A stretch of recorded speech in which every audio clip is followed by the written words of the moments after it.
You're listening to the ESO Network, your station for all things geek. Hi, I'm Joe Heath. I'm Toni Heath. And this is the Watch-A-Thon of Rassilon. That's true.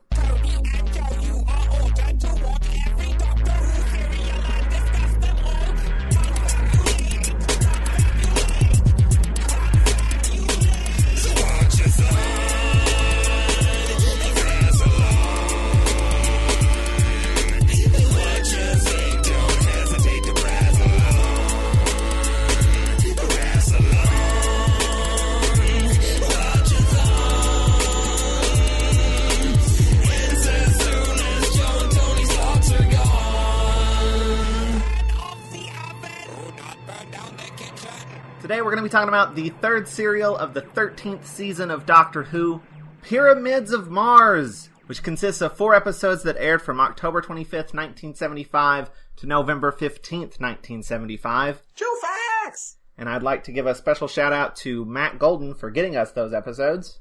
Hey, thanks, Matt. You can follow him on Tumblr at mgoldentumbles.tumblr.com.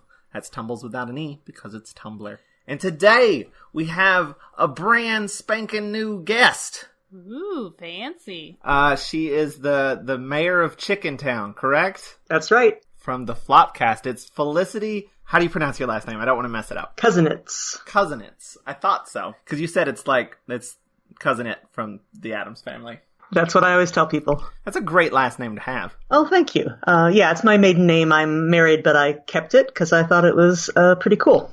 Toni kept hers and took mine, but solely so she could have the initials TBH. Yeah, that and I want to collect all of the names. I just want to have all of them. That's a good idea, too. I thought of, going the Brigadier Lethbridge Stewart way and maybe hyphenating it as Felicity Kusinitz Eldridge, but that seemed a little unwieldy, ultimately. It's too many syllables, probably. Yeah. I do have, 3 lines on my driver's license now. So I just keep adding lines to it. So, tell us a little bit about yourself and the Flopcast and all that. Well, the Flopcast is hosted by Kevin and Cornflake. Kevin is my husband. We record it here in Chicken Town. I make occasional appearances, maybe once a month or so, and I maintain the website and run the Twitter account and help with other social media as well. I need to get me one of those. Yeah, I run the website by virtue of knowing a little bit of basic HTML, so that became my job. And my duties as the mayor of Chicken Town allow me to appear occasionally on the Flopcast, and so I contribute when I can. Mainly, con reports if I'm going to a con, and I go to at least one major Doctor Who con every year. So even though Kevin and Cornflake, neither one of them are into Doctor Who, despite my best efforts, I do try to bring some Doctor Who content to the Flopcast every once in a while. This is a question we ask all our new guests. How much Doctor Who have you seen or consumed? I have seen, with very few exceptions, all of it. I started watching Doctor Who around 1984, and at the time, PBS stations had all of Tom Baker and we're getting to the end of Peter Davison. And I was lucky enough to have 2 PBS stations that I had access to, the Boston one and the New Hampshire one. And between the 2 of them, they eventually started showing, I think they probably showed Pertwee and then went all the way back to Hartnell and Troughton, all the while, keeping pace with the show as it aired in the UK, and maybe about a year later they would get the Colin Baker and Sylvester McCoy stories. So I've definitely seen every classic Doctor Who story that exists in full, and I've seen some of the loose episodes floating around, but I don't think I've seen quite all of those. But basically anything that's been put together with animated reconstructions as a full story I have seen, and I've seen all the new series, all the relaunch as well. Do you expand into Big Finish or any of that? Very little into Big Finish, but while the show was off the air, I was still a fan, and that's when I really first connected with other fans online, and I became a pretty avid reader of the new adventures from Virgin Books, and then the continuation with BBC Books of stories with the 8th Doctor, played by Paul McGann in that one TV movie. So my loyalty in terms of the continuing story while the show was off the air kind of lies with the books. I have delved into a handful of Big Finish here and there, especially since Colin Baker got a chance to do much more with the character than he did on screen. I've made a point of listening to some of his adventures and enjoyed them, and haven't really found an in with the Paul McGann stories yet, but I'm interested in some of those as well. And then the newer stuff they've done with serials they recorded with John Hurt as the War Doctor, I listened to. And so that kind of the Time War stories interest me. So I've kind of, tried to stay on top of those. Yeah. Any of the Doctors that didn't get their fair share. Basically, yeah, I feel like, I can't afford to be a completist. And in some cases, it's like, do we really need 4 more new companions squeezed into this space between 2 televised stories, but in terms of, definitely filling in gaps, like, we never really saw how Mel got introduced with the 6th Doctor, and, obviously we only have 1 televised story with the 8th Doctor. So anywhere that we can kind of fit in some things. And when Big Finish has a good sale, my friends let me know, and I try to pick up a couple stories here and there. You guys ready to talk about the episode? Yeah, let's do it. Let's talk about Pyramids of Mars. Episode 1, which I have titled Mars Needs Mummies. Oh. Or The Servant of Sutekh. I didn't know which one to pick. Probably the funny one? Yeah. Yeah, Okay. Go for the funny one. That's always a good bet. So, we start off with Egypt, right? A tomb. Yeah, some classic mummy stuff. Because there's pyramids and stuff in this one. That's what the title clues you in for. It's funny because I have done one escape room in my life. That was earlier this year, but it was kind of a, Indiana Jones inspired Egyptian tomb type thing. And these initial scenes kind of reminded me of the escape room. Because it's one very small room that we see initially. My escape room didn't have an evil alien god in it, though, fortunately. Fortunately or unfortunately? Because I feel like that'd be kind of fun. It would be kind of fun. We also didn't succeed in escaping the room, so who knows what we might have found if we'd succeeded. We've done 2 escape the rooms. Yeah, we've got through one, kind of, and didn't get through the other one. Didn't get through one, and the other one, they gave us a lot of hints. We were like, we need hints, and they were like, here's how you solve the puzzle. Oh, okay, thanks. Yeah, I'm interested in trying again. This was actually with at a work conference earlier this year, so we did it as a team building exercise. Everyone I told about this ahead of time was like, okay, Felicity, you're really impatient, so try not to scream at your coworkers and get really angry with them. I think I succeeded in that. I just flip everything upside down. That's my go-to. The one we did had a really ridiculous part of it, though, that I don't feel like it's... Are you still mad about I'm the still cork? mad about the bottle, because I don't feel like that's common knowledge. There was a bit where there was a note inside of a glass bottle, and, you had to get it out. You had to get the cork out. It was like a magnet, actually. Yeah, and we all are, staring at this bottle I'm not gonna break it.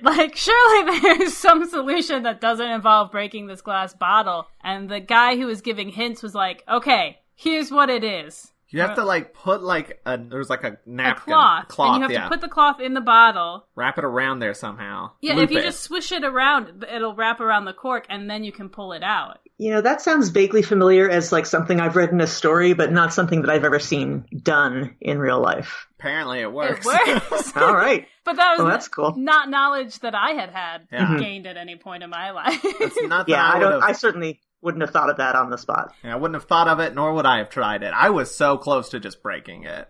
I was I don't know what else I'm supposed to do. I have to imagine it's happened at least once there. Well, sorry to take you off track. We've already, strayed pretty far from the episode. Let's get back. So we've got this tomb, and this professor, Scarman, is investigating the tomb and immediately finds the escape the room button. He moves a tapestry, and there's an eye on the wall that glows and scares off the locals, whom he calls savages, because... Rude. Yeah. The eye glows, and he very easily opens the door. It, slides open very easily. I feel like it'd been there for who knows how long. It'd probably get a little rusty or hard to open, but it slides like it's just been oiled. But he goes in and immediately gets hit with some green light, screams, and passes out. And that's sort of our teaser. Yeah. And then we get the TARDIS spinning through the air. I still really like that shot. The spinning. Yeah, I think it's just a flipped shot from the end of the last serial, but it still looks really cool. The Doctor's just standing in the console room, just looking moody. Spacing out like he has been prone to doing lately. He does a lot of just staring into space. Intently. Yeah, this is kind of the Doctor's mopey phase. The Fourth Doctor becomes much kind of sillier later in his tenure, but I think he was still kind of prone to fits of moodiness. Yeah, I actually like that in this bit because, Sarah Jane She pops comes out in that dress. And the doctor straight up calls her Vicky, too. She's like, look at my dress. And he's like, oh, hi, Vicky. And he's like, oh, wait, you're not Vicky.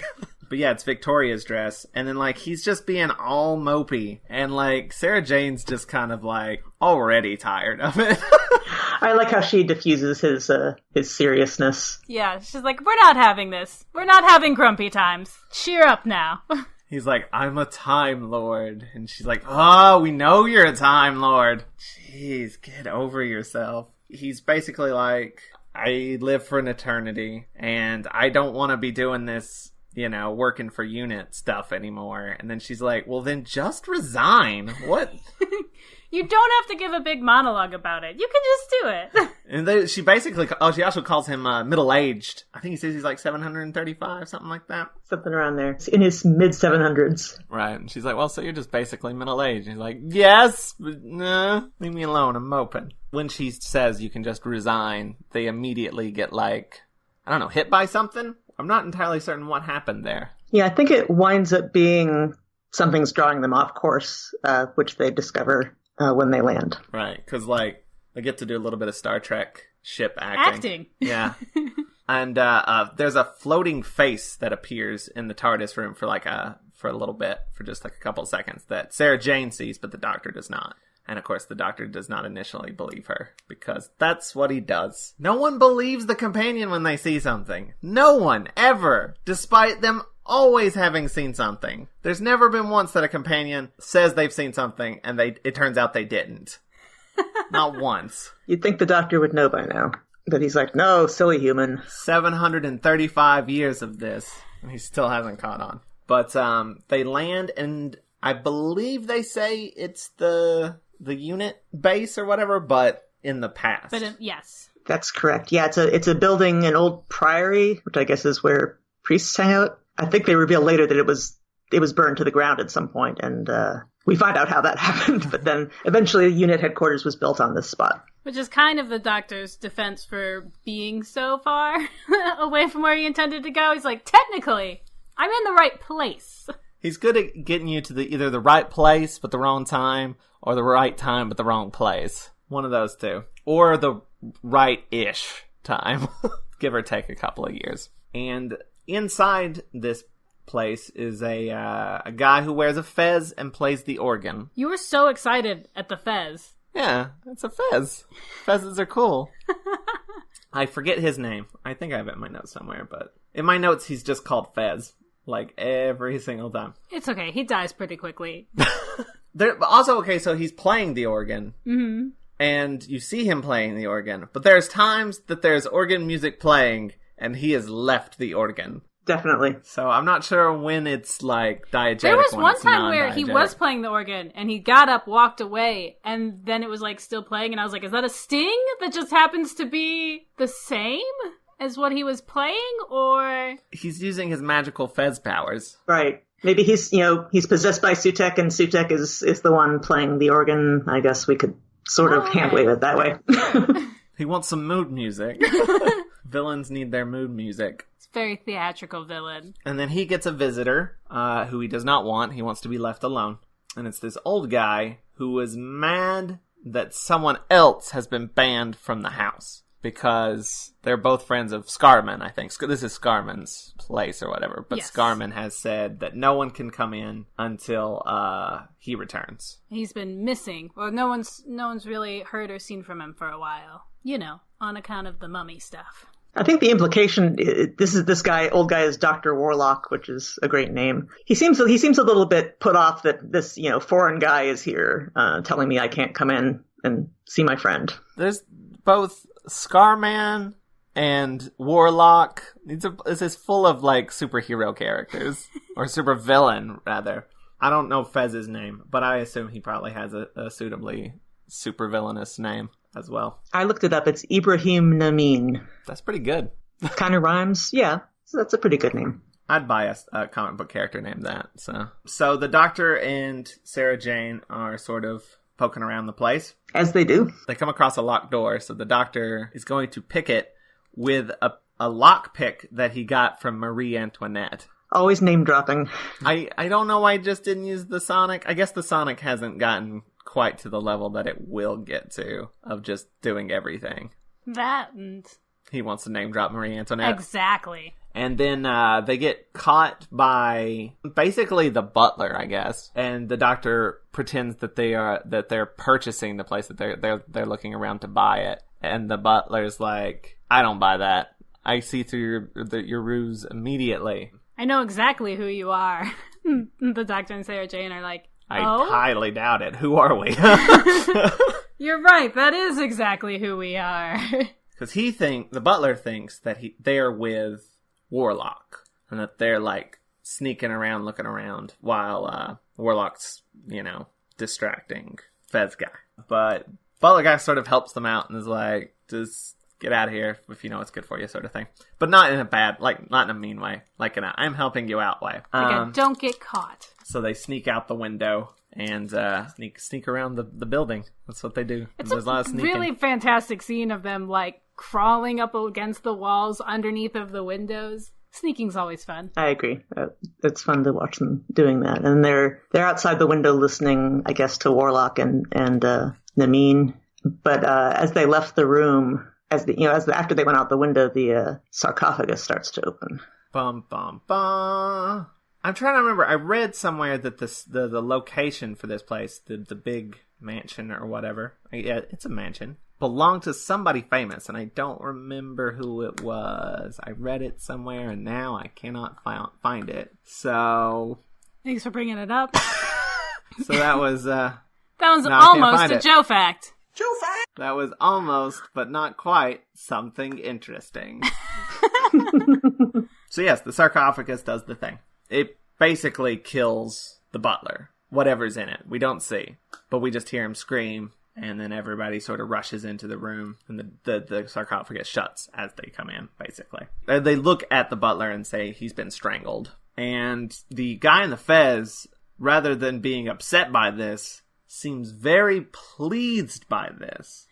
Suspiciously pleased? Warlock's just like, what's wrong with you? And Fez pulls a gun out on him and just shoots him. The doctor rushes up and, tries to stop him. Doesn't move quite fast enough because Warlock does get shot. But, the doctor, flings his scarf over the Fez guy and, Yeah, that was smart. I'd like to see him use the scarf more often to thwart bad guys. Some scarf foo. Is that a bad... That's probably a terrible name for that.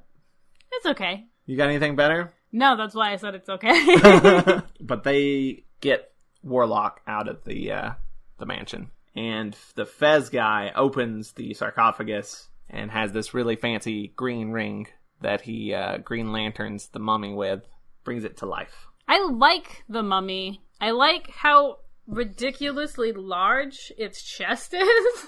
Its bosom? It's understand the way that it's built. It's very top heavy. But I like it. It's a neat design, not necessarily practical, but I remember being struck by how cool they looked when I first saw this. And even, like I said, Kevin isn't into Doctor Who, but I showed him pictures that I took at a convention a couple years ago where there was actually a guy dressed as Sutekh with two mummies, and even Kevin thought they looked cool without any context. Especially with mummies, and even though these turn out to be robots later. It's easy enough to be like, well, they look like mummies. Yeah. And then they look like, very simple people underneath. So it's nice to see somebody take something and give a unique design to it. Yeah, mummies tend to be sort of smaller and wasted away almost, because they're basically just skeletons wrapped in bandages. So these dudes are bulky and big, which is not what you typically expect to see of a mummy. More like a robot hiding and pretending to be a mummy. Yeah, I wonder why why does Sutekh disguise them as mummies as opposed to just letting their robot parts show? I'm telling you, he's just very theatrical. Yeah, because they're in a sarcophagus, so... I guess he's got to, give them the trappings of being Egyptian. He's like, I've got an aesthetic. We're all gonna work with it. That makes sense. It's all about style. Mm-hmm. My next note just says guy falls down. I'm terrible at taking notes. We have a chase scene, basically. Doctor and Sarah Jane are carrying Warlock out to get him somewhere. Somewhere safe. They're being chased. And Sarah Jane runs ahead to go get help because he's dying. Sarah Jane is like running through the woods and sees one of the mummies. There's just a lot of like Fez guys following them. The mummy, they're like trying to stay out of sight of the mummies. There's just a lot of walking around in the woods. But Sarah Jane does find someone to help. Is he the brother of Scarman? Yeah, this is Lawrence Scarman. Just a couple of Scarman. They bring Warlock to him, and he offers to call the police because that's what you should do. And the doctor says no. The doctor's like, why would you do that? I'm already here. You already have something better than the police. And then he's not wrong, to be fair. He's like, well, what exactly? I mean, what do you do? Why are you so special? And he's like, I don't know. But he just says something like, "Time is my business," and then just stares. I wrote that down. Something is interfering with time, and time is my business. Both the doctor and Sutekh are very dramatic. They are equals, well matched. He goes up to Sarah Jane and he's like, "Who is this guy?" And she's like, "Oh, he's just the doctor."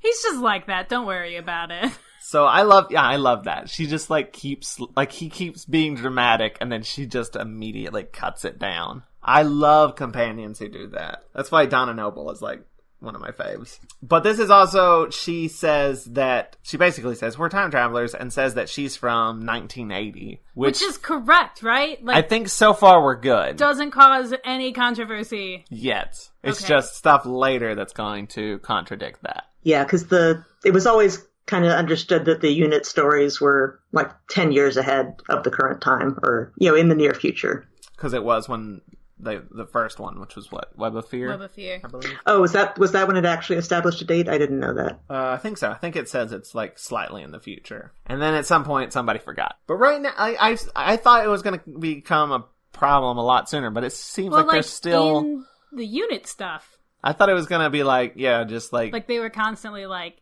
what year is it? And like getting it confused and stuff. Yeah, but it hasn't happened yet. So far, we're still solid. So far, we're still going good. No controversy. We're very firmly in the 80s. Well, right now, we're actually in 1911. Okay.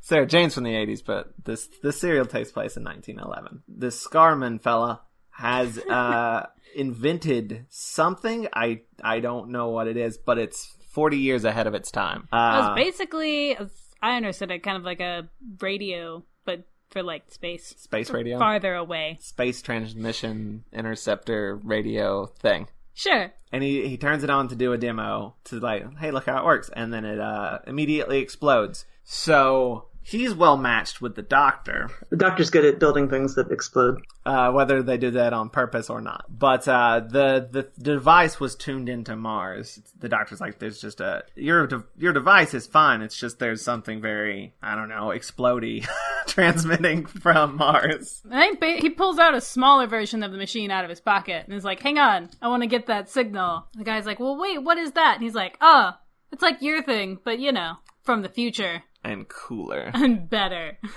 The doctor does understand that advanced things get smaller. We watched these serials that were clearly made in the 70s that are set in the future. That and there's wasn't the case for a long time. It's just computers that take up huge rooms. That's not how it is in the future. Now it's just a tiny little thing you put in your pocket. But he's going to figure out the pattern, and he does. And it basically says, beware Sutekh.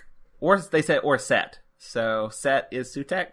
Sutekh is Set. Yeah, it's just another name for the same god. Ben his glory. Yes, exactly. And the doctor immediately is like, oh no, this is the most dangerous thing that we've ever faced. It's actually like legit frightening when the doctor, anytime you have an episode where you're going up against something and the doctor is frightened, you're like, well, that can't be good. Immediately you're like, if the doctor's afraid, then so am I. Honestly, this serial is tense. There were parts during it where I was like holding on to Joe's shoulder and like hiding my face. I remember when I first watched it, and I didn't actually get into like where I started with Doctor Who, but actually the first story I ever saw was The Five Doctors, coincidentally. Nice. But then my PBS station immediately went back to the start of Tom Baker with Robot. I was, still interested, but not really grabbed by it. And of course, later I'd get to appreciate, Genesis of the Daleks and things like that. The Daleks didn't really mean anything to me at the time. But it was this story that really cemented my fandom. And there was just something about it, something about the atmosphere. And I think it is genuinely scary at times. And that's probably one of the things that held on to me. Also, I was into mythology when I was a teenager. So I think connecting it to the Egyptian mythology was cool to me. We have been getting a lot scarier, a lot more horror influenced. Yeah, definitely these first few years of Tom Baker's era where Philip Hinchcliffe was the producer have a lot of horror influence to them. I've actually been really enjoying it. Like this serial and the last serial, Planet of Evil, are both so they're just terrifying. Like legitimately scary. And I've been waiting for that because, New Who does a lot of we're gonna try to scare children, we want you behind the couch. So I've been waiting to see when that becomes a thing, because it hasn't really, other than that one creepy thing in Fury from the Deep. But for the most part, it's been your standard just fighting monsters thing, not actually just straight up horror. But the Doctor says this Sutekh is basically almost unstoppable. Stronger than the Time Lords. Scarman's like, well, I'll get this rifle or whatever. And the Doctor's like, I don't need a gun. And heads out. And then he's like, I wasn't offering it for you. It's for me.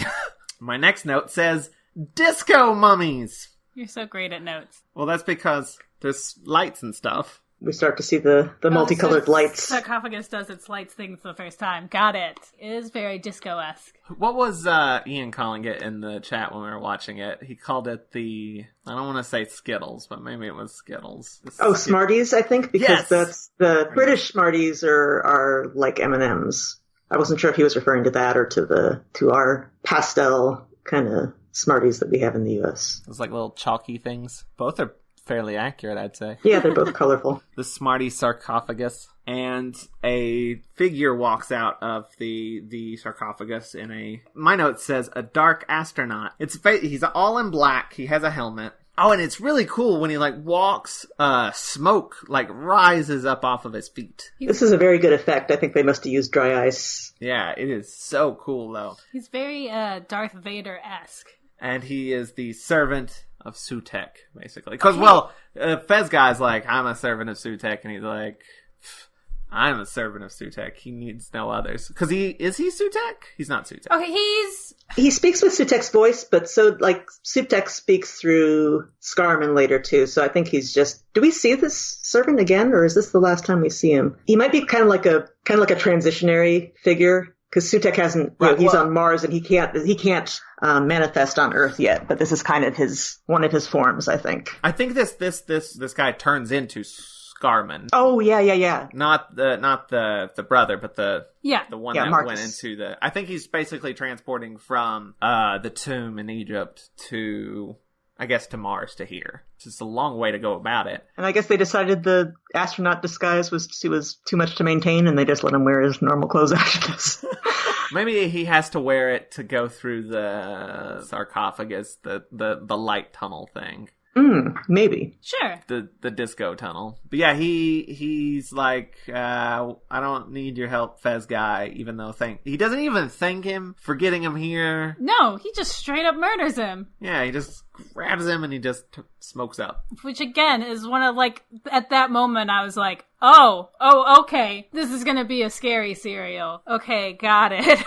And that is the cliffhanger. That is the end of episode 1. We are now into episode 2, which I've called The Gift of Death, because that's what he says he gives people. It's the gift of death. He takes the hood off, the little helmet off, and he's Scarman, except way paler. Yeah, he's got kind of red-rimmed eyes and looks pretty corpse-like. Yet no one else seems to, question it. What do you mean? He bumps into a couple of different people that are just like, Scarman, you're Scarman, what's up? And, it takes them forever to just be like, there's something wrong with you. Yeah. I mean, they say, you seem a little off, but not what's wrong with you? Why do you look like a vampire? Why are you talking about the humans? Maybe back then, everyone was sick all the time with something, and so they just assumed he had consumption or something. That's rude to bring it up. And he was always kind of dehumanizing to people, so... Maybe that's why Dr. Warlock wanted to see him. He's like, dude, I gotta give you something for your illness. Evil Scarman. That's how I'm gonna separate them. Evil Scarman and Good Scarman. I mean, they have first names. No, they don't. Good Scarman's Lawrence, right? Yes, and this is Marcus. Marcus and Lawrence. Marcus and the mummies go about setting up a shield around the house. Force field thing. With little pots.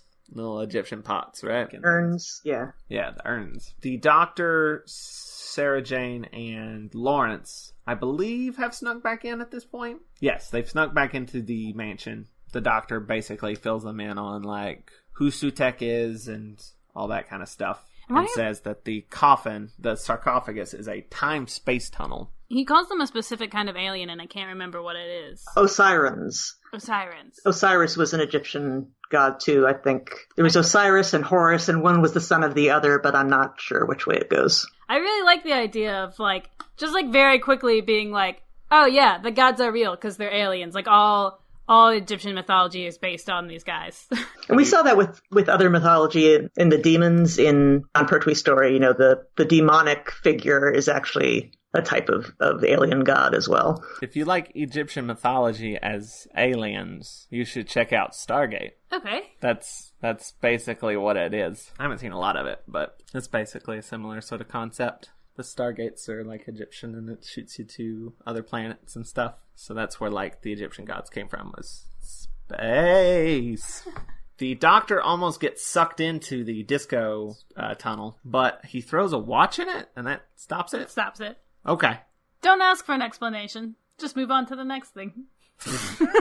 Then we have a character that reminded me a lot of a character from Spearhead from Space, which is just this hunter that gets, like, mixed up in everything, who just sort of, like, runs around being comic relief for a while, because he set out a trap for rabbits, and instead of catching a rabbit, he catches one of the mummies. Watching the mummy just sort of struggle with the trap, too, like, very slowly, like, just shaking its ankle, trying to get it off, is great.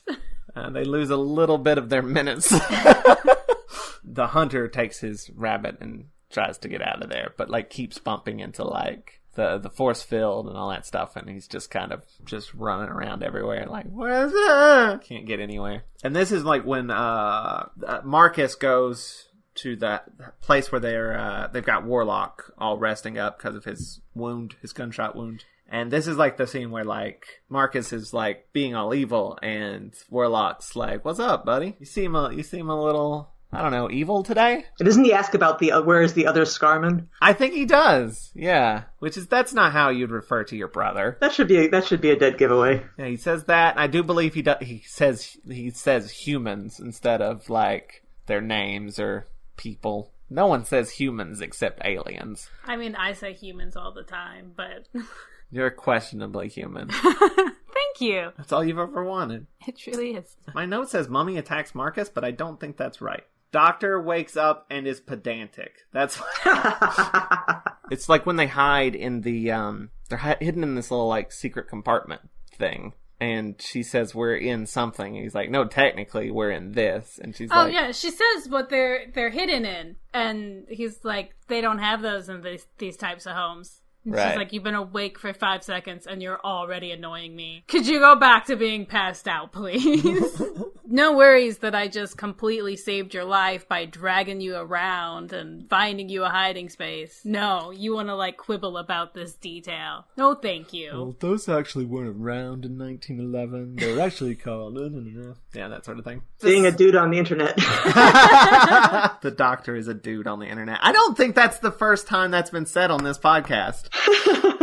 Though, to be fair, that might have been about Harry. Oh, Harry, yeah. Harry's very mansplainy to Sarah. But the Doctor says that basically he wants to get that, like, green ring. He basically says he needs to reverse the polarity of the Egyptian ring. That was a nice callback. I think it's the first time he said it. But they're hiding from Marcus, who's come back into the thing. And Marcus is heading straight towards their secret hiding spot. Almost opens it, but is shot by the hunter, who has just decided to go vigilante. Maybe did he see him kill Warlock, or yes, or he heard Warlock getting killed and then saw Marcus come out of the. That's why my note's confusing. House. My note says Mummy attacks Marcus, and I was like, what? That doesn't make any sense. The mummy attacked Warlock. That's what it was. Early on in my notes, I get names confused sometimes. Okay, yeah. So yeah, the hunter saw the mummy killing Warlock. The hunter takes matters into his own hands and shoots. Does he actually shoot Marcus or just shoots at him? Whatever happens, like, it gets undone, like time rolls back. Yeah, they do that reverse shot. I'm so easily impressed by reverse shots. I love them. They always look good. Yeah, like there's like smoke coming out of his gunshot wound or whatever, and it just goes back into him. That was a cool effect. It's such a simple effect to do, a reverse shot, but it's effective every time I've seen it. I love reverse shots so much. It's also, like, very appropriate because I'm pretty sure that they use a lot of reverse footage for, like, vampires and stuff in horror movies. So giving this the sort of, like, I mean, it's not, vampires, it's mummies, but, like, that whole sort of horror movie vibe, just using reverse effects. Then the mummies chase after the hunter. The hunter has become the hunted, which gives the doctor and Sarah Jane and Lawrence time to get out of their hiding spot. The doctor gets the ring from the Fez guy's dead body. And the doctor realizes that the mummy and Marcus and all them are building a rocket. And that the mummies are not mummies, the mummies are robots. He also says that Sutekh is basically trapped under a pyramid on Mars. Or inside a pyramid on Mars. They sort of locked him there because he's kind of...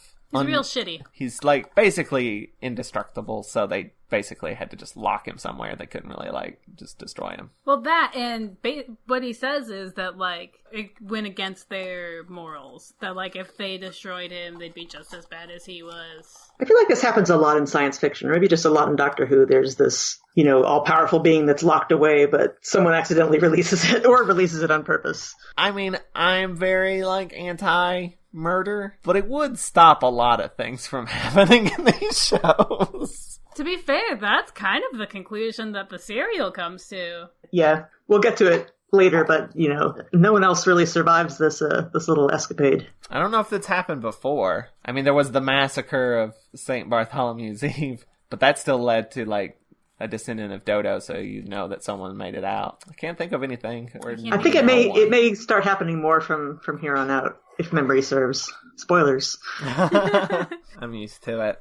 From New Who. That's why I really like that first Moffat two-parter where... Everybody lives? Yeah, just this once Everybody Lives. That was a good bit. They get into the TARDIS, because the Doctor's got to do stuff in the TARDIS, and Lawrence is very excited. Like, and it's so early in the run of this show that it's not being, played against. It's just straight up he is, like, excited that the TARDIS is bigger on the inside.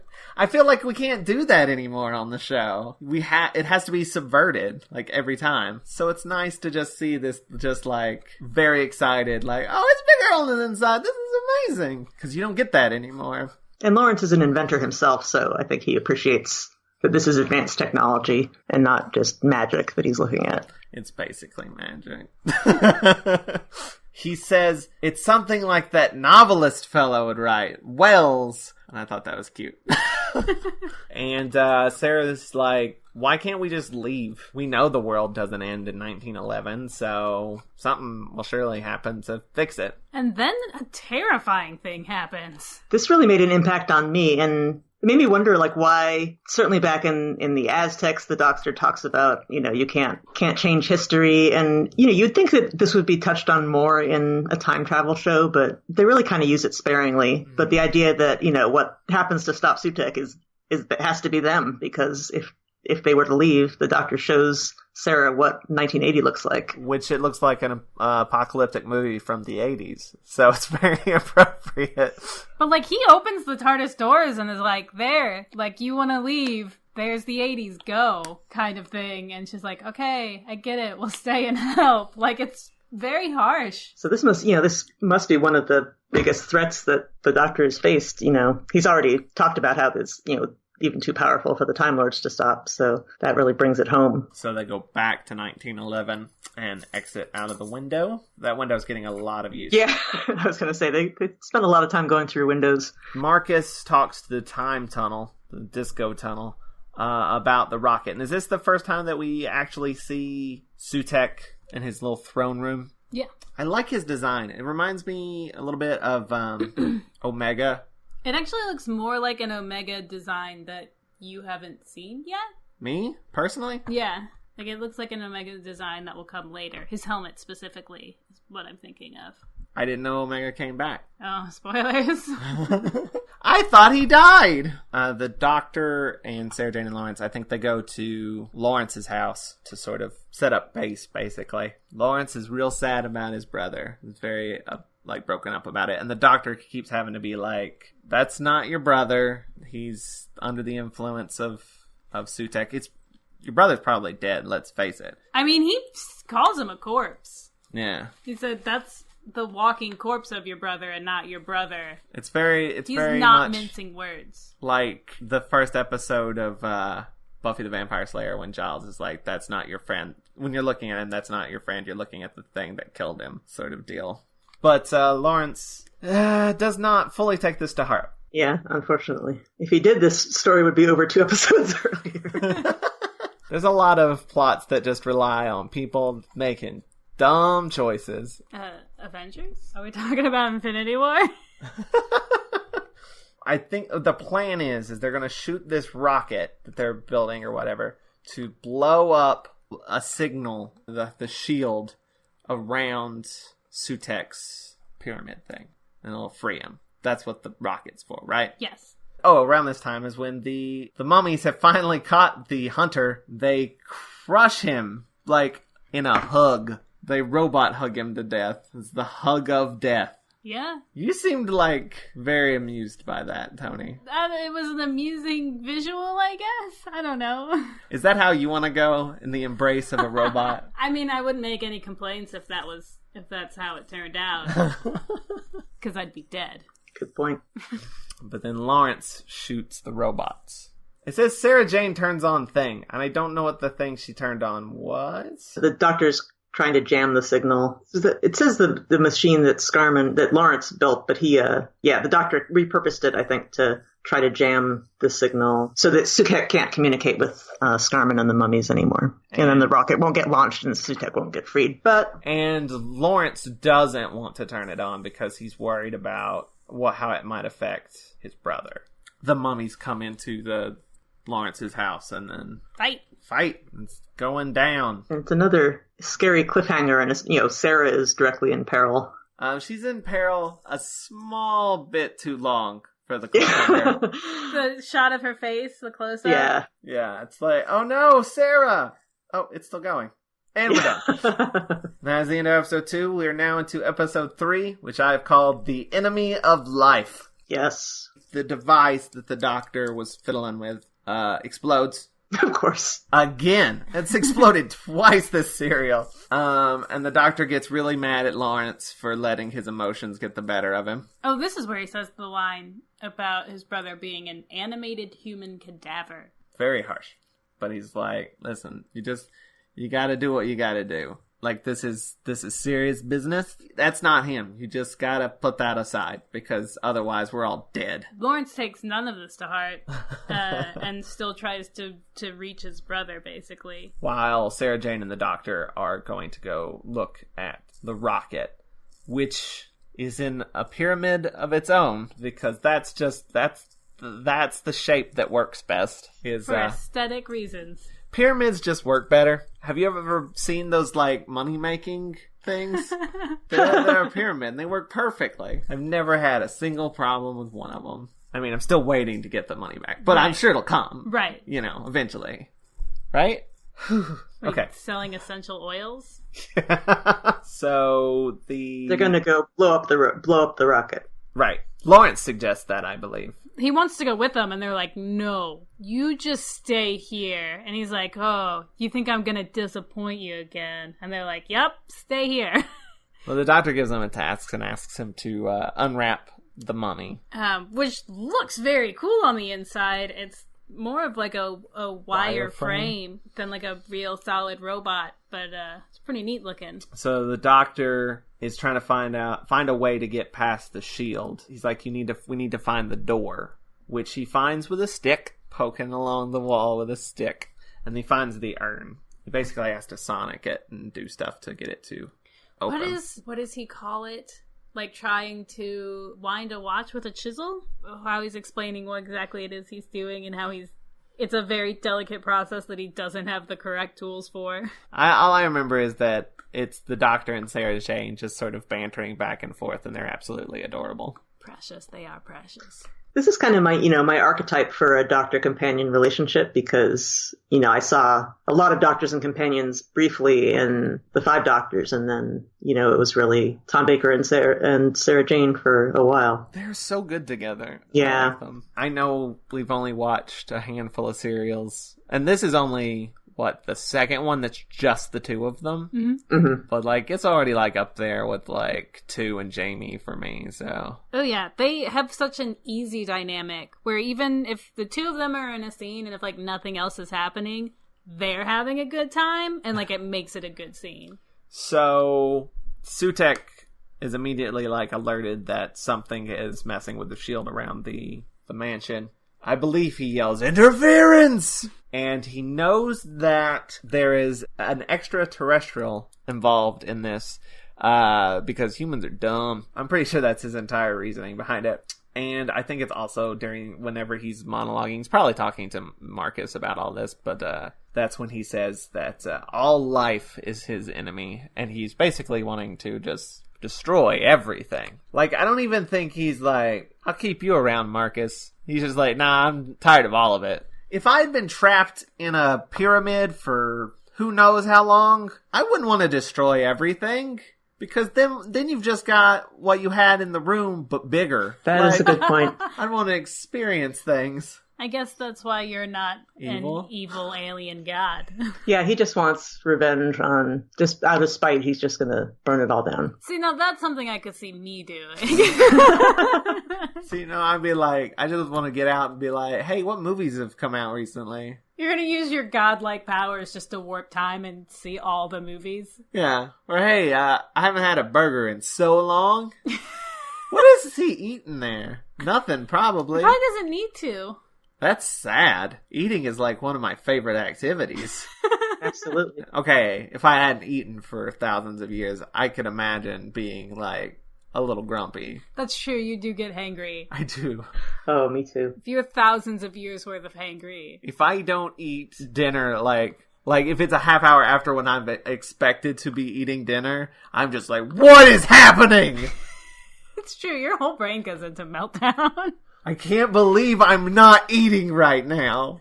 What's funny about it is, you don't even know that's what's happening until after you've eaten, and then you're I feel less like murdering people now. What's up with that? I was just hungry the whole time. My bad. I turn into the, Incredible Hulk when I don't have food. I'm glad we've established the parameters in which you can become murderous. And it's just that you're hungry. It's good to know. Yeah, Kevin made a habit of reminding me to pack snacks when we're going to be on the road, or we don't know exactly where we're going. We're going out somewhere, but we don't know exactly what kind of food we're going to find. That's smart. You're smarter than me.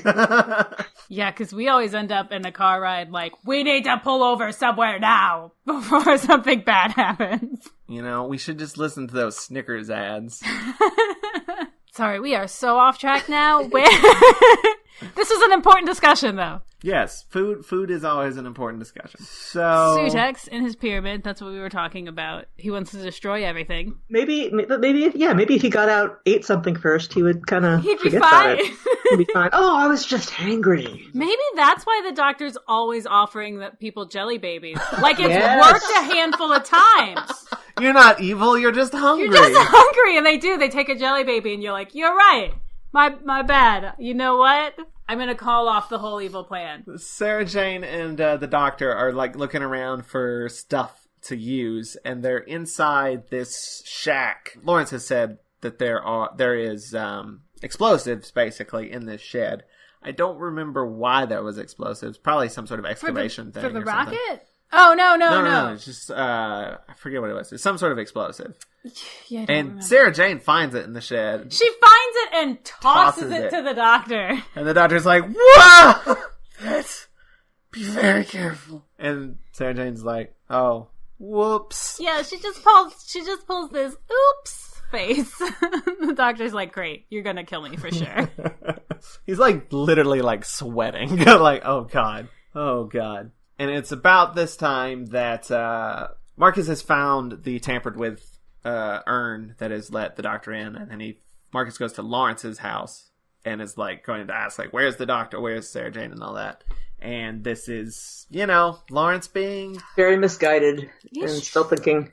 I mean, he does almost get through to him for a moment. Just almost. He shows him like a picture of them as children, right? Yeah, it's very sad. Almost works, and he's like, I'm evil, and kills him, strangles him to death. Thanks for the clarification. You're welcome. But the doctor and Sarah Jane have explosives, but no way to set it off. There's like no timer or anything, so they got to figure it out. And they go back, and like Lawrence is just like casually sitting in a chair, or so you think. Sarah Jane's like, "Hey, wake up!" and he like knocks him out of the chair. Yeah, that's a very horror movie type of thing too. It's terrifying, and like Sarah Jane is so disturbed by this because she just pushed over a dead guy. Like Sarah Jane's sad, and the doctor is more just kind of mad. Yeah, he's like, I don't have time to deal with this, so like he's not like, and this pisses Sarah Jane off. Yeah, he's like, being sad isn't accomplishing anything. We've got to buckle down, basically, and save the day. Like this is one dead guy, and that's bad and sad, and it's just gonna get worse if we don't stop it. He's like, I'm not gonna get sad about it. I'm going to get proactive about it, which that's good. Me, I would just like, well, I'm done. People have started dying now. I'm out. Well, they already know what's going to happen if they don't succeed, so I guess that's motivation. They've established the stakes, and yeah. And we've already established that like Time Lords can't stop him. I think they even said it was like what did stop him was just like a big coalition of gods, basically. I think he said something like 740 gods. That's a straight mythological thing, right? I'm not super familiar with Egyptian mythology. Like, watching this episode, I was like, oh, wow, I know basically nothing. They would, like, name drop things, and I'd be like, nope, ringing 0 bells. I don't know either. I think it's a reference to a specific story, but I am uncertain. It's a definitely reference in this story. Fair enough. Just quote this in all of your mythology homework. So they're like, we need to get closer to the rocket and all that. And Sarah Jane mummifies the doctor. She wraps him. I guess, did he have to get inside that wireframe thing? Because he looks exactly the same. Is it actually him? Is Tom Baker in that thing? You know, that's something I'm wondering. Was that Tom Baker? Or is he standing by the side giving lines? I'm guessing not, yeah. I'm guessing she's just wrapping up the frame again. Like, for one, you can hear him. I really want that to be Tom Baker inside the outfit. Yeah, though. I don't know why, but I understand that sentiment. Like, there's no reason for it to be him. It's probably easier to not be him. But I really want it to be Tom Baker inside it. Method acting. So the rocket is basically done. It just needs coordinates for Mars, and they basically gotta send the last piece over from the mansion to the rocket. The doctor goes to the pyramid with the explosives. Sarah Jane is off in the distance, and she's going to shoot it with a rifle. The doctor leaves it on, like, I don't know, the porch of the pyramid? I don't know. And it starts to walk away and is caught by Marcus. Marcus is like, halt! And the doctor stops for like half second and then keeps going. He's like, hey, stop! Like, he thought he could just walk away from it. But Marcus is like, are you doing okay, robot? Because I have a task for you. And gives him the thing that is basically the coordinates. It's a little accidental win for them, I guess. Yeah, that's useful. But I think the doctor gets out of there. And Sarah Jane shoots the explosives. And it briefly goes poof and then zips back down. Yeah, another reverse shot. Which I love her reaction to that, just being like, I shot it. I know I shot it. Sutekh has basically control. He's keeping holding it in place. Yes. With mental energy. It's established earlier that like everything he's able to do with mental energy. Eventually the doctor's going to get this plan of just like, we just need to distract him for a moment, and then he'll forget about the explosives, and then it'll go poof. Yes. So the doctor goes to the mansion, He almost walks in on Marcus and Sutekh chit-chatting. And then he just sort of like, oh, they're not really paying attention. And just walks into the room. Not even like really hiding. Nope. Nobody in Doctor Who has peripheral vision whatsoever. Marcus and Sutekh finish their chat. The Doctor turns on the disco tunnel.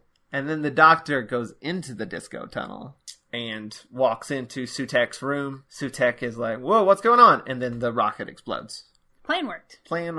But then Sutekh's not happy about this and glows his eyes at the Doctor, and the Doctor screams in pain. It's another thing that's just genuinely really frightening. And that is the end of episode 3. Well, you're now into episode 4, which I, again, have 2 titles for. The Plaything of Sutekh. Oh my god. And The Corridor of Eternity. All of Sutekh's lines are, like, ridiculously kind of badass. They are, and it's just a great voice performance, too. Absolutely. Yeah, Gabriel Wolfe is the actor. I've read that he's reprised the character in Big Finish stuff, too. Really? Yeah, and he's also the voice of the Beast in the Satan Pit Impossible Planet, so... Ah. He's very, very good at it. But yeah, he's basically just, like, questioning and torturing the Doctor all at the same time. And he's basically like, I could do this for centuries. I could just keep you alive on the brink of death. Just torture you for as long as I want to. This is the point where the Doctor should be like, Jelly baby? Yeah, exactly. And he's like, you're a Time Lord, and I don't like Time Lords. And the Doctor's like, I rejected the Time Lords. I'm just a traveler. Sutekh makes him kneel before him. He says, serve me. It's very intense. Meanwhile, I believe Sarah Jane has gotten captured by Marcus. Sutekh's like, you can destroy her. And the Doctor's like, what? No. And he's like, oh wait, never mind. Don't destroy her because the Doctor's interested in her and I can probably exploit that. And Sutekh finds out about the TARDIS and realizes that could probably be used to his advantage to get out of this. It was pyramid. at this point in the story that I was like, oh no, I hadn't even considered that as a possibility. Shit. Yeah, the TARDIS hasn't really been utilized a whole lot in previous serials, I feel like. It's mostly just a thing to get you from story to story. Yeah, it's the starting point and the ending point, and sometimes they often get cut off from it so they can't get back, but now it actually does feature into the plot. I feel that's a very recent thing. I think it happened maybe in the Time Monster. It was utilized. It was utilized in the last serial in Planet of Evil to get the antimatter back on the planet. Now it's being utilized again. I think that's really cool. I really like when the TARDIS is more involved in the plot instead of just dumping you off somewhere and then sort of going on. I really want an entire episode that's in the TARDIS. Oh my gosh. I love shots in the TARDIS. Also, I want to know what everybody's bedroom looks like. Everybody who's ever traveled on the TARDIS, I want to know what their bedrooms look like. And I want to know what the TARDIS kitchen looks like. So bad. I mean, I know we got that machine. Like, that was the closest we got. It was like the first Doctor had that food machine with just like buttons on it. And you're like, here's an egg. Yeah, here's an egg cube or whatever it was. Didn't it dispense like gum? Probably, I don't remember. I forget what like it actually gave, but it was supposed to be like little futuristic food cubes. But I imagine somewhere on the ship now there's like a great big kitchen. I feel like that's the interior of the TARDIS is underutilized. Yeah, it's bigger on the inside, but it's so much bigger on the inside. And I want to see all those little rooms and stuff. I think that's why like 8's TARDIS is so cool to me. Because it's gigantic. And I feel like you should do that more often. Well, and probably out of all of them, it feels the most, like, lived in. Yeah, because there's, like, the library and everything. 8 actually spends time in the TARDIS, as opposed to just using it as a vehicle. I mean, at least in the movie, more so than any of them, probably. But, yeah, now it's a plot device for the villain. He can use it to get out of the tomb. His little throne room. Also, at this point, there's a line he has that he says, "Your evil is my good." Man, he's so good at being bad. And then he threatens to just, like, mess up the Doctor's nervous system. He's just being villainous left and right, and it's really, really good. But he gets the TARDIS key and floats it out of the time tunnel to Marcus. And the doctor's like, won't work because the TARDIS's controls are isomorphic, which means they only work when I use it. Which, that must stop being a thing. I think he's bluffing. I don't think that it was the case. Oh. He's just trying to get out. I mean, whether it's supposed to be the case or not, it probably doesn't work properly. So I think that it's just meant to be a bluff. I do know, like, it's come up again that something is isomorphic, but I don't know if it comes up, like, specifically to the TARDIS. But I mean, definitely other people have flown the TARDIS. Yeah. So. I also imagine it has, like, settings. You can be like, look, these 3 are trusted people. Sutekh basically is going to send the doctor out to go do it, and if he resists at all, they will kill Sarah Jane. Can I just say that, like, mind control is one of those tropes that'll always, like, get to me. When, like, somebody's forced to doing something they don't want to do. That's always going to make me feel a feeling. Because isn't there a shot, though, where, like, the doctor says Sutekh is supreme? That's terrifying. This scared me almost as much as Midnight scared me. Ooh. I wouldn't go quite that far. But yeah, Midnight's awfully scary. Almost. Midnight, I would watch that scene, like, right before he gets almost thrown out. I would just watch that scene just because I was like, I need something that makes me feel like that.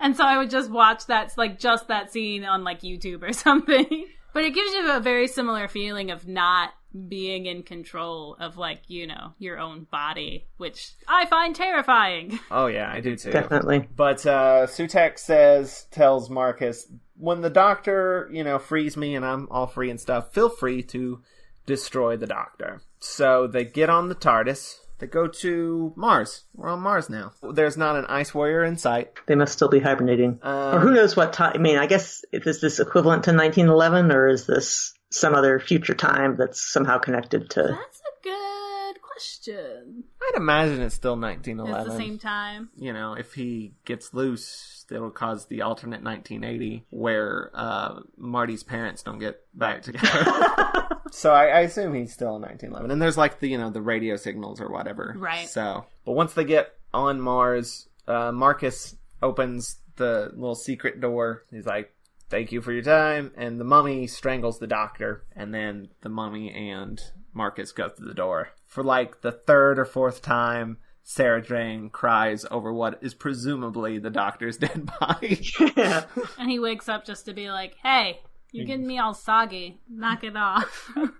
Man, if I was Sarah Jane, by the time he finally regenerated, I would just be, like, so unimpressed. And then we get a scene that is very reminiscent of that Dalek serial, which Sarah Jane straight up name drops. Death to the Daleks and the Exelon City. The puzzles here are a little less childish.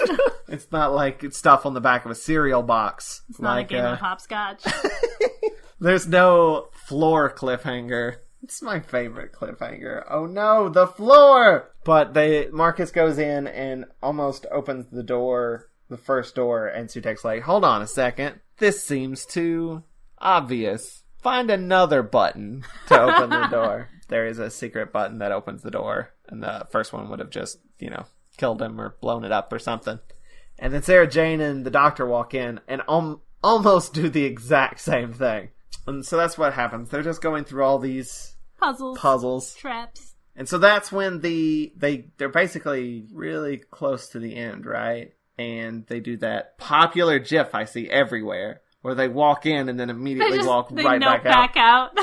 Like, oh, no. Is that after Sarah gets trapped in the cylinder? Oh, no, yeah, you're right. Because that made an impact on me when I first saw it, because my dad had a book of logic puzzles by a guy named Raymond Smellion, who was a logic professor he died just a few years ago. But his version of this puzzle was knights and knaves. Knights always tell the truth and knaves always lie. So there were various puzzles where you have to ask one of them a question to figure out the answer to something. So that's what the doctor has to do to figure out which button will let Sarah go. And then this puzzle is also in the movie Labyrinth, a very similar one, where she has to pick the door to go through. That is where I heard the puzzle for the first time, from the Labyrinth. What was the solution in Labyrinth? You have to ask... No, wait, I'll let you explain it, because I probably don't remember it right. you ask one of them what the other one would say. The answer is A or B. And if you ask one, what would the other one say? And he says A, then either he's telling the truth and the other one was saying A, which would be a lie, or he's lying about what the other one would say, and the other one is really going to say B. Gotcha. I remember seeing one where, I don't know, was it Labyrinth? There was some movie where that was a similar situation, and then they opened the door and threw one of the things into the door, and then it just, like, exploded, and they're like, oh, well, it's not that door, and they got through the other door. What? Yeah, I don't remember what that was, but I was like, that's a clever solution. That's kind of like, Indiana Jones shooting the guy with the saber. Yeah, I think it was like two little frogs or something. And it lies and tells the truth and just chucks one of the frogs through the door. That is a solution. Oh, yeah, but like when she's in the tube, before they release her with the logic puzzle, she's like, what do I do? And like, you can't hear her. And like, the doctor basically like fogs up the tube and just writes, relax. Yeah, that was funny. But yeah, there's a lot of puzzles. There's that one. There's one he has to solve by using his scarf to measure things. It's fun. They have fun here. And Marcus turns into the thing that Sarah Jane saw. Which is, I guess, the true face of Sutekh. Sutekh gets free. Marcus, in his thing, just turns into dust. Explodes into dust. It's very disturbing. Another very upsetting image that will probably stay with me always. And then the Mystery Science Theater 3000 doors all start shooting open. Movie time! The Doctor and Sarah Jane rush out to get back to the TARDIS, and Sutekh gets up off of his chair, and as Ian pointed out while we were watching it, you can see a hand, like, on the chair, like, stabilizing it. And then it quickly moves out of shot. And then Sutekh turns into full-on Sutekh all the way. Sutekh all the way. The disco thing turns on, and Sutekh's coming. But the Doctor and Sarah Jane have gotten in the TARDIS, and they've come back to the mansion. And basically, the Doctor messes with the time tunnel and traps Sutekh in the time tunnel. Like, he can't get out. He's caught in the corridor of eternity. Yeah, because it was going to take a few seconds for basically to travel from Mars to Earth through the time tunnel, and the Doctor knows this, so he's able to get there before Sutekh does. Time travel. It helps you out. And the sarcophagus thing explodes, and that's what starts the fire. There's also, this is the scene where, like, Sutekh he's explaining what he did to Sutekh and how he's trapped in eternity and he's not basically going to be able to outlive that. The Doctor says, like, yep, it wasn't their way to kill people, but they're not around anymore. I am. Oops. Like, so this is what's happening. So yeah, what we mentioned before about the Doctor kind of falling on the side of, like, sometimes you just gotta murder a dude. It makes things easier. The DC way of thinking. And that's basically the end of the serial. They TARDIS out of there, out of the burning down mansion. Yeah, and the Doctor makes a reference to 1666, which is the Great Fire of London, which may or may not show up in a future story. See, I think he's just name-dropping things just to name-drop things. I think absolutely. He's full of shit. Oh yeah, no doubt. I feel like John Pertwee did that the most, but Tom Baker gets in his fair share of name-dropping too. I think 2 may have done it once or twice. I don't think 1 did it at all. Oh no, 1's way too dignified for that nonsense. But that's it. That's the end of Pyramids of Mars. We're going to take a quick break, and then we'll be back with our final thoughts. Hey, listen to this ad for the Flopcast. Nice. Okay, let's talk about the Flopcast. Where every week we drink a lot of coffee and we talk about comic books, Movies, conventions, music, Saturday morning cartoons. Oh, don't forget the coffee. Lots of weird, obscure pop culture stuff from the 70s and 80s. And chickens. Yeah, chickens. This will be the stupidest half hour of your week. We guarantee it. You can find us on the ESO network and Flopcast.net. And we're back. Toni, do you know what time it is? It is roughly about 9 o'clock, I think. Or 8 o'clock. 8:30. Why can't you just, you know what time it is, and you never say what time it is? I find your frustration amusing. You are such a villain. It's time for final thoughts. It is! You said it! I'm so shocked. Final thoughts. This is a really solid story. Like I said, when I was first watching Doctor Who, this is kind of the first one that made me, maybe not the first one, but this is the one by the end of which I was like, okay, I'm a fan of this thing. I'm in it for the long haul.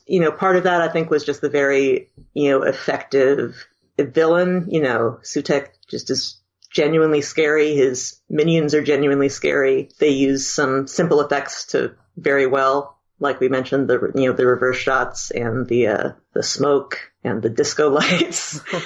And a couple things stood out to me, like the logic puzzle and the shots of future apocalypse 1980 if they don't solve this. So overall, the story made an impact on me back then, and I think it holds up. I haven't necessarily gone back and watched a lot of Doctor Who. I'll pick and choose stories to rewatch, but this is one that I like to come back to. I think it's a solid story. Really, like I said, this is kind of my quintessential doctor-companion relationship, and I think it's very well demonstrated here, kind of what the appeal of this relationship is, that they really play off each other well, that Sarah stops the Doctor from taking himself too seriously, although this is a very serious situation, and she kind of has to balance her natural tendency to poke holes in the Doctor with the fact that things could really go bad for the universe if they don't succeed. Yeah, I love this serial a lot. It seems like we've gotten into a good streak of serials. Absolutely. I've been really excited about 4, and I feel like this is starting with the last couple episodes. It feels like everything's clicked. We've had a little bit of figuring out what the show is now with this new Doctor and everything, and I feel like we had some bumps, not knowing what to do with Harry Sullivan, and just sort of transitioning out of the unit stuff. And now it feels like we've locked into what the 4th Doctor is, at least for a little while. I know, it's eventually going to get a little bit sillier, but at least right now, it seems like the show knows what it's doing a little bit more than it had previously. I don't know, the story is really solid. It's really scary, and it's funny. There's a lot of clever stuff in it. Because there's another Doctor Who serial, the Tomb of the Cybermen, which also sort of takes Egyptian motifs and turns it into, a Doctor Who episode. I think it's a lot better done here. A lot more interesting. And, the villain really doesn't do anything except sit in a chair for most of the serial and is absolutely terrifying. And that's really impressive to leave that much of an impression and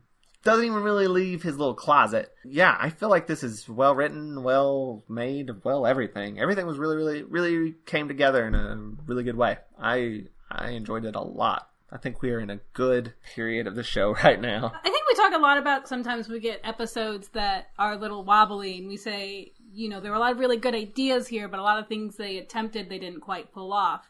Everything that this serial attempted to do, it executed perfectly. The effects that it did are all, they all work. The storytelling, it all works. It's just a really solid serial, and had me just absolutely terrified in parts. By the time we got to the third and the 4th episode, I just had my arms wrapped around Joe and was like, oh my god.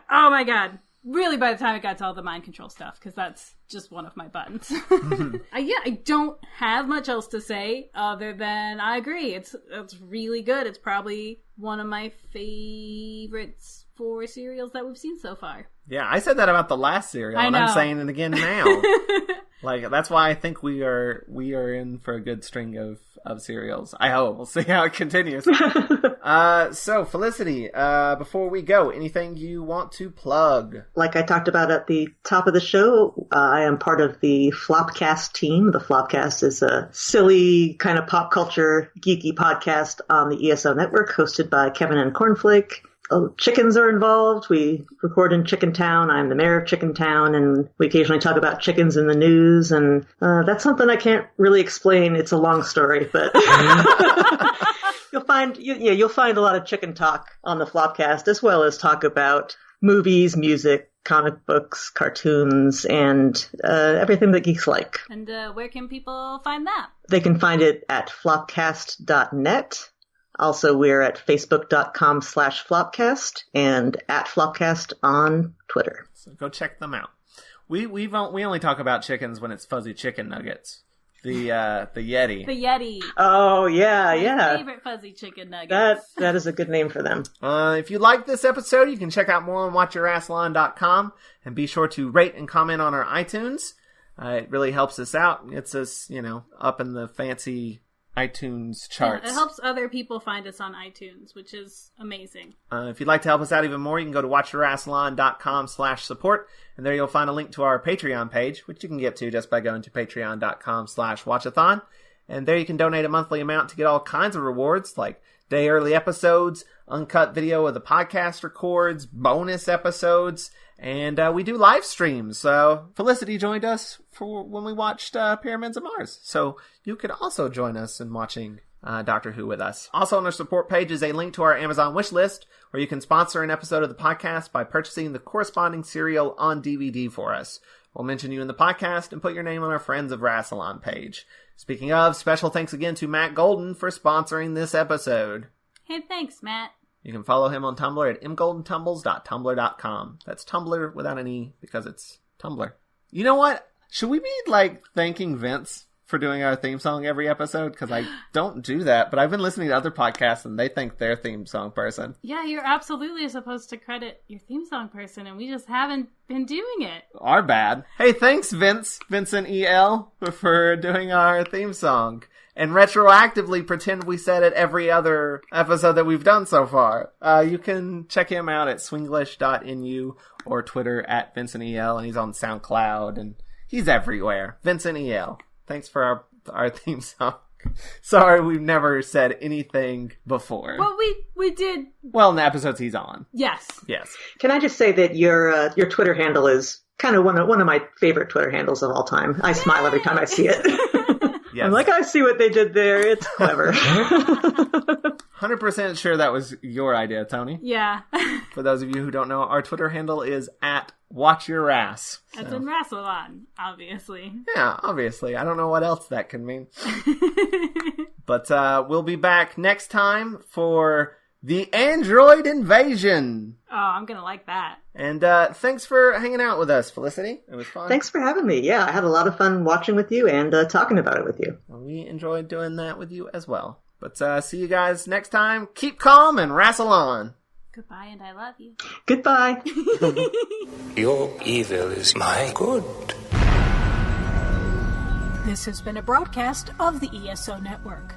Be part of the crew and help support our shows by donating to our ESO Patreon or by shopping through Amazon.com or the TeePublic store, which can all be found at www.esonetwork.com. The ESO Network, your station for all things geek.